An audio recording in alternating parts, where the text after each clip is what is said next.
हाल ही में टीएमसी के सांसद कल्याण बनर्जी ने एक सनसनीखेज आरोप लगाते हुए कहा था कि पश्चिम बंगाल के राजभवन में हथियार इकट्ठा करके रखे गए हैं। इसे लेकर सियासी घमासान मच गया था।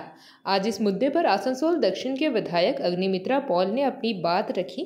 उन्होंने कहा कि अब समय आ गया है कि राज्यपाल अपने संवैधानिक अधिकारों का प्रयोग करे और टीएमसी के सांसद कल्याण बनर्जी के खिलाफ कड़ी से कड़ी कार्रवाई करे, क्योंकि यह संदेश देना बहुत जरूरी है कि टीएमसी के नेता, मंत्री, विधायक, सांसद संविधान के ऊपर नहीं है। इसलिए वह राज्यपाल से यह अनुरोध करती है कि कल्याण बनर्जी के खिलाफ कड़ी से कड़ी कानूनी कार्रवाई की जाए, ताकि आने वाले समय में यह एक नजीर बन सके।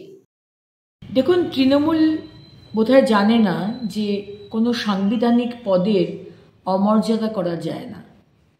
তৃণমূল সংবিধানকে মানে না।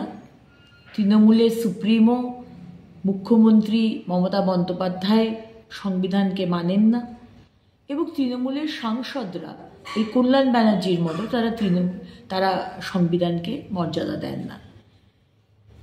মহামহিম রাজ্যপালের উচিত এই কল্যাণ বন্দ্যোপাধ্যায়ের মতো মানুষ যারা এই ধরনের মন্তব্য করে, অপমান করে, অমর্যাদা করে সাংবিধানিক পোস্ট এবং সাংবিধানিক চেয়ারকে, তাকে কঠোর থেকে কঠোর শাস্তি দেওয়া।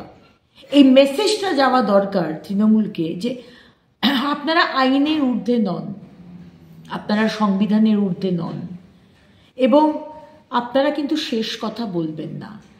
আপনি যে কথা যা কিছু বলে দিলেন এটা কিন্তু চলবে না। এই মেসেজটা কিন্তু তৃণমূলের মুখ্যমন্ত্রী এবং তৃণমূল সরকার, তৃণমূল পার্টিকে দেওয়াটা কিন্তু খুব দরকার। जेपी भारत लाइव, भारत की बात जेपी के साथ। वीडियो को लाइक करें, शेयर करें और चैनल को सब्सक्राइब करें।